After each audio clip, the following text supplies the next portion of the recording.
Tata group से जुड़ी काफ़ी महत्वपूर्ण खबरें आई और जिसके चलते निवेशकों के रडार पर ये रहे हैं। तो ऑटोमोबाइल कंपनी टाटा मोटर्स ने वित्त वर्ष 2024-25 की चौथी तिमाही के नतीजे पेश कर दिए। नंबर्स को देखें तो कंसोलिडेटेड नेट प्रॉफिट 8,470 करोड़ रुपए रहा। सालाना आधार पर ये करीब 51.34% कम रहा है। यहाँ पर एक साल पहले समान तिमाही में जो मुनाफा था वो 17,407 करोड़ था।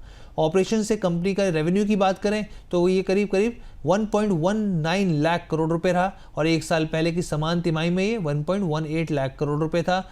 यानी कि यहाँ पर अगर आप देखें तो एक गिरावट देखने को मिली है। चौथी तिमाही में टाटा मोटर्स की टोटल इनकम की अगर हम लोग बात करें सालाना आधार पर तो वो 0.48% से बढ़कर यहाँ पर 1.21 लाख करोड़ पे पहुँचते दिखी है। कामकाजी मुनाफा यानी एबिटा की बात करें तो ये भी 0.6% बढ़कर 16,644 करोड़ पर पहुँचता दिखा और मार्जिन की अगर हम लोग बात करें तो 13.9% से बढ़कर ये 14% पे आते हुए दिखे। मार्जिन काफ़ी इंपॉर्टेंट होते हैं यहाँ पर। तो देखिए जेएलआर के प्रदर्शन की बात करें यहाँ पर तो लगातार 10वीं तिमाही में ये इसने मुनाफा दर्ज किया है और कंपनी ने 6 रुपये डिविडेंड का भी ऐलान किया है। साथ में मैनेजमेंट ने नंबर्स को लेकर काफ़ी पॉजिटिव रुख दिखाया है, लेकिन उनका कहना है 2026 के लिए जो यहाँ पर जो है यहाँ पर जो है एक अलर्ट के साथ साथ यहाँ पे मैनेजमेंट जो है पॉजिटिव भी दिख रहा है। लेकिन इसके बाद इन खबरों के बाद स्टॉक में मिले जुले असर देखने को मिला और करीब 4% की तेज़ी यहाँ पर देखने को मिली है। अब बात करते हैं टाटा ग्रुप की दूसरी कंपनी टाटा स्टील की। तो यहाँ पर नतीजों ने माहौल बना के रखा है यहाँ पर और कंपनी की ओर से कारोबारी साल 2024 की चौथी तिमाही में नतीजे यहाँ पर जारी हुए और इसमें अगर आप देखें तो कंसोलिडेटेड मुनाफा जो रहा है साल दर साल के आधार पर 555 करोड़ रुपए से बढ़कर 1,201 करोड़ पर पहुंचता दिखा, जो कि 113% का जंप दिखाता है। हालांकि कंसोलिडेटेड कमाई में थोड़ी सी गिरावट देखने को मिली और ये करीब 58,687 करोड़ से घटकर 56,218 करोड़ पर पहुंचती दिखी, यानी कि 4.2% की गिरावट दर्ज की गई है। कंपनी का एबिटा भी मामूली सा यहाँ पे गिरावट देखने को मिली है। पिछले साल की तिमाही में यहाँ पे 6,601 करोड़ से घटकर ये 6,560 करोड़ के आसपास पहुंचता हुआ दिखा है। एबिटा मार्जिन में यहाँ पे लेकिन सुधार आया है। एबिटा मार्जिन में क्या सुधार आया है देखिए, 11.20% से बढ़कर 11.70% के आसपास यहाँ पे पहुंचता हुआ दिखा है। कंपनी ने मुनाफे के मोर्चे पर बेहतर प्रदर्शन किया है। हालांकि कमाई और ऑपरेटिंग प्रॉफिट में एक हल्की सी गिरावट दर्ज की जा रही है और इसके साथ ही टाटा स्टील ने वित्त वर्ष FY 24-25 के लिए यहाँ पर करीब 3 रुपये 60 पैसे प्रति शेयर के डिविडेंड का भी ऐलान किया है यहाँ पर। अब टाटा ग्रुप की तीसरी कंपनी टाटा पावर ने भी यहाँ पे वित्त वर्ष 2025 की आखिरी तिमाही के रिजल्ट का ऐलान किया और बीती तिमाही में कंपनी ने शानदार प्रदर्शन किया। कंपनी का जो नेट प्रॉफिट रहा वो 16.5% बढ़कर 1,043 करोड़ पर पहुंच गया। पिछले साल की इसी तिमाही में ये जो मुनाफा था वो करीब 895 करोड़ के आसपास रहा था। कंपनी की ऑपरेशनल आय भी 8% बढ़कर 17,096 करोड़ के आसपास पहुंचती दिखी और कंपनी का एबिटा 14% बढ़कर यहाँ पर 3,829 करोड़ पर पहुंच गया है। और टाटा पावर ने अपने मजबूत प्रदर्शन के दम पर निवेशकों का भरोसा जीता है। रिजल्ट के बाद शेयरों में तेजी देखने को मिली और 5 दिनों में 10% की बढ़त बनाते हुए यहाँ पर देखने को मिली है। लेकिन आपको यहाँ पे एक और जानकारी देते हैं कि टाटा पावर के CEO डॉक्टर प्रवीर सिन्हा ने यहाँ पे कहा कि वित्त वर्ष 2025 में कंपनी के लिए ऐतिहासिक रहा है और उन्होंने कहा कि इस साल कंपनी का कुल शुद्ध मुनाफा 5,000 करोड़ रुपए के पार निकल गया है, जो कि सभी कारोबारी क्षेत्रों के अगर आप हिसाब से देखें यहाँ पे तो एक शानदार प्रदर्शन दिखाता है। इसके साथ ही कंपनी ने अपने शेयरधारकों के लिए 2 रुपये 25 पैसे प्रति शेयर का अंतरिम डिविडेंड का भी ऐलान किया और साथ में अगर आपको बताएं रिकॉर्ड डेट जो है वो 20 जून 2025 तय की गई है। इस पूरे हफ्ते सबसे ज़्यादा एक्शन डिफेंस स्टॉक्स में देखने को मिला, ना सिर्फ रिजल्ट्स के आधार पर बल्कि तमाम दूसरी खबरों के चलते भी। तो भारत की रक्षा कंपनियां जिनमें कई सरकारी कंपनियां हैं, पिछले 12 ट्रेडिंग सेशन में ज़बरदस्त तेज़ी देखने को मिली। इस दौरान उनका जो कुल मार्केट कैपिटलाइजेशन है वो 1 लाख करोड़ से पार निकल गया, उसको क्रॉस करते हुए दिखे। इनमें कौन कौन से स्टॉक्स थे तो देखिए इनमें कई स्टॉक्स थे जैसे HAL हो गया, भारत इलेक्ट्रॉनिक्स हो गया, मजगांव डॉक शिप बिल्डर्स हो गया, कोचिंग शिपयार्ड हो गया, गार्डन रीच शिप बिल्डर्स जैसे स्टॉक रहे, BEML रहा है यहाँ पर, डाटा पैटर्न और जेन टेक्नोलॉजीज जैसे स्टॉक के नाम भी यहाँ पे शामिल हैं। और यहाँ पर आप समझिए कि 25 अप्रैल की क्लोजिंग के बाद से अब तक कुल मिलाकर यहाँ पे 1.22 लाख करोड़ का मार्केट वैल्यूएशन जो है यहाँ पर ये जोड़ते हुए दिखे हैं। अगर हम लोग स्टॉक स्पेसिफिक बात करें यहाँ पे तो देखिए हिंदुस्तान एरोनॉटिक्स और साथ में भारत इलेक्ट्रॉनिक्स ने मार्केट कैपिटलाइजेशन के लिहाज से सबसे ज़्यादा बढ़त दर्ज की है, जबकि गार्डन रीच शिप बिल्डर्स ने प्रतिशत के हिसाब से सबसे ज़्यादा मुनाफा कमाया है। दरअसल इस तेज़ी के पीछे प्रधानमंत्री मोदी का वो बयान रहा जिसमें उन्होंने भारतीय हथियारों की क्षमताओं की भी तारीफ की। पीएम मोदी ने कहा कि भारत हथियारों की क्षमता और ताकत यहाँ पे पूरी दुनिया ने देखी और इसी के चलते यहाँ पे तमाम डिफेंस स्टॉक्स में तेज़ी देखने को मिली है। अब हम लोग आगे बढ़ते हैं। डिफेंस स्टॉक के नतीजों के आधार पर भी स्टॉक्स में रिएक्शन देखने को मिला, तो कौन कौन से ऐसे स्टॉक रहे, सबसे पहले हम लोग बात कर लेते हैं। तो देखिए सरकार की स्वामित्व वाली डिफेंस सेक्टर की company garden reach ship builders and engineers limited के शेयरों में भी धुआंधार तेज़ी देखने को मिली। आप ये समझिए कि पिछले 5 दिनों के अंदर 25% की तेज़ी आई है यहाँ पे। गार्डन रीच शिप बिल्डर्स के अगर आप देखें तो मार्च तिमाही के रिजल्ट्स के बाद ये उछाल देखने को मिला। कंपनी के फाइनेंशियल ईयर 2024-25 की चौथी तिमाही की अगर हम लोग बात करें तो इस दौरान कंपनी ने ये साफ तौर पर जानकारी दी कि उनका मुनाफा 2 गुना से ज़्यादा बढ़ता हुआ दिखा है। जीआरएससी का नेट प्रॉफिट 118% बढ़कर 244 करोड़ पर पहुंच गया, जबकि बीते साल की समान तिमाही में ये 111 करोड़ के आसपास था। ऑपरेशन से रेवेन्यू में 61.7% की बढ़ोतरी दर्ज की गई। अगर आप एबिटा की बात करें तो 141% बढ़कर 219 करोड़ पर पहुंच गया।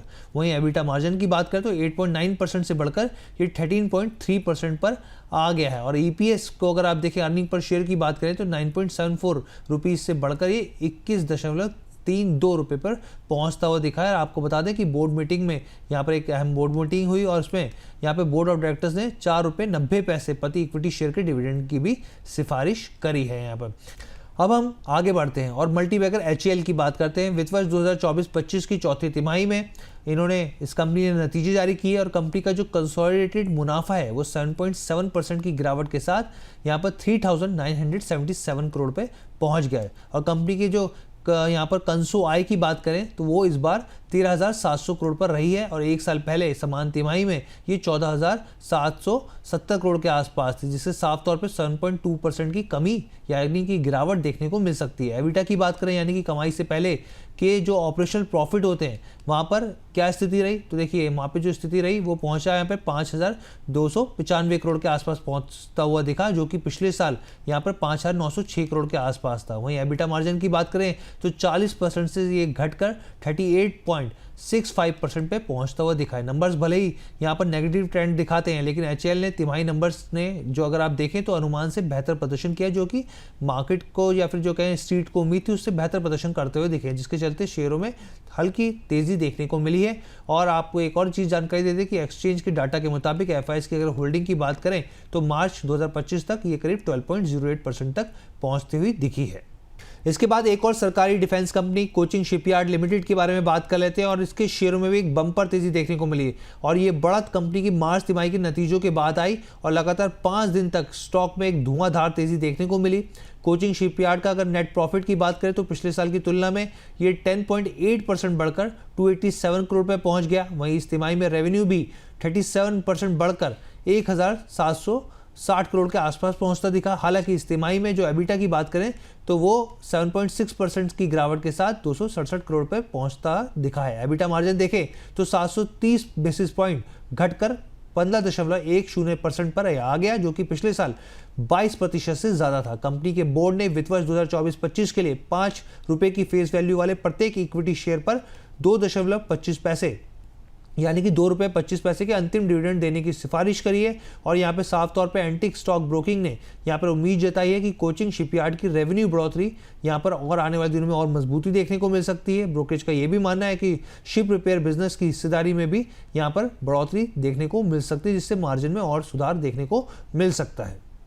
एक और सरकारी कंपनी जिसमें रिटेल की हिस्सेदारी है काफ़ी खबरों में बनी रही, यहाँ पे गैस कंपनी गेल इंडिया की बात कर लेते हैं। मार्च तिमाही के नतीजे इन्होंने जारी किए। कंपनी ने जहाँ कंसोलिडेटेड नेट प्रॉफिट में बढ़ोतरी दर्ज करी, वहीं एबिटा और मार्जिन्स में मोर्चे पे साफ तौर पे दबाव देखने को मिला, जिसके चलते स्टॉक की पिटाई भी देखने को मिली। अगर नंबर्स की बात करें तो नेट प्रॉफिट जो है वो 28% बढ़कर 11,312 करोड़ रुपए पहुंच गया, जबकि वित्त वर्ष 2024 में मुनाफा जो है 8,836 करोड़ रुपए पहुंचता दिखा। अगर आय की बात की जाए तो ये 11.2% बढ़कर 36,442 करोड़ रुपए पहुंचा है। एबिटा को अगर आप देखें यानी कामकाजी मुनाफे की बात करें तो यहाँ पे 8.1% की गिरावट देखने को मिली है, जबकि आप ये देखिए कि अभी जो क्वार्टर 4 में नंबर आए इसके 3,536 करोड़ आए, जबकि एक साल पहले यहाँ पर 3,850 करोड़ के आसपास था, यानी कि गिरावट देखने को मिली है। एबिटा मार्जिन की बात करें तो यहाँ पर भी डिप आया, 11.8% से गिर कर 9 यहाँ पर पहले जो था यहाँ पर जो था 9.7 था और वहाँ से 11.8% पे पहुँचता हुआ दिखा है। वित्त वर्ष 2025 में ऑपरेटिंग कैश फ्लो की अगर आप बात करें तो वो 15,735 करोड़ रुपए रहा है। साथ ही कुल कर्ज की बात करें तो 13,576 करोड़ रुपए रहा है और कंपनी ने डिविडेंड का भी ऐलान किया, जिसके तहत ₹1 प्रति शेयर की सिफारिश की गई है और साथ ही ₹6.5 के अतिरिक्त डिविडेंड का यहाँ पर ऐलान किया गया है। तो इसलिए ये काफ़ी इंपॉर्टेंट हो जाता है यहाँ पर। अब अगली कंपनी की बात करते हैं, auto component maker ask automotive ने क्वार्टर 4 के यहाँ पे भी नतीजे जारी किए गए। कंपनी का जो नेट प्रॉफिट है सालाना आधार पर वो 20.5 यानी कि 20.5% बढ़कर 57 करोड़ रुपए पहुंचता हुआ दिखा है, जबकि पिछले साल इसी तिमाही में ही 47 करोड़ के आसपास था। ऑपरेशन से आय जो है 8.6% बढ़कर 849 करोड़ पर पहुंच गई है, जो कि पिछले साल करीब 782 करोड़ के आसपास थी। एबिटा को देखें आप तो एबिटा में जो है करीब 25% की बढ़ोतरी देखने को मिली और 103 करोड़ पर ये पहुंच गया, जबकि पिछले साल 82 करोड़ के आसपास था। एबिटा मार्जिन जो है करीब 10.5% से बढ़कर 12.2% पर आ गया है। और साथ ही हम अगर दूसरे सेगमेंट की बात करें, जैसे कि यहाँ पे एडवांस ब्रेकिंग सिस्टम की बात करें तो उस बिजनेस में 9% की बढ़ोतरी दर्ज की गई है। एल्यूमिनियम लाइट वेटिंग सोल्यूशन की अगर आय को देखें तो वहाँ पे 21% यहाँ पे बढ़ोतरी देखने को मिली है और एक्सपोर्ट भी जो है एक्सपोर्ट के मोर्चे पे देखें तो ये 28 करोड़ से बढ़कर 39 करोड़ पे पहुंच गया है। मोटरसाइकिल और स्कूटर बनाने वाली दुनिया की सबसे बड़ी कंपनी हीरो मोटोकॉर्प ने भी यहां पर कारोबारी साल 2025 यानी कि जनवरी मार्च तिमाही के नतीजे जारी कर दिए हैं। हीरो मोटोकॉर्प ने कारोबारी साल 2025 में अपनी सबसे ज़्यादा आय और मुनाफा प्रॉफिट आफ्टर टैक्स हासिल किया। चौथी तिमाही में कंपनी का नेट मुनाफा 1,081 करोड़ रहा, जो कि पिछले साल की इसी तिमाही में 1,016 करोड़ से यहाँ पर ये 1,016 करोड़ था, यानी कि इस हिसाब से देखिए 6.4% की बढ़ोतरी दर्ज की गई है। अगर कंपनी की आय की बात की जाए तो ये करीब 9,939 करोड़ रही, जो कि पिछले साल 9,519 करोड़ थी, यानी कि 4.4% की बढ़ोतरी यहाँ पर भी देखने को मिली। अगर आप एबिटा यानी कामकाजी मुनाफे की बात करें तो ये 1,417 करोड़ रहा और यहाँ पर भी 4.4% से ज़्यादा की बढ़ोतरी दर्ज की गई है। अगर आप यहाँ पे और भी तमाम चीज़ें रही जो काफ़ी इंपॉर्टेंट थी, हीरो मोटोकॉर्प ने यहाँ पे साफ तौर पे कहा कि आने वाले समय को लेकर वो सतर्कता बरत रहे हैं, साथ में पॉजिटिव भी हैं, लेकिन कंपनी को उम्मीद है कि बाजार की स्थिति धीरे धीरे बेहतर होगी और साथ ही कंपनी ने यहाँ पर 3,250% यानी कि ₹65 प्रति शेयर अंतरिम डिविडेंड का भी ऐलान करते हुए वो दिखे हैं।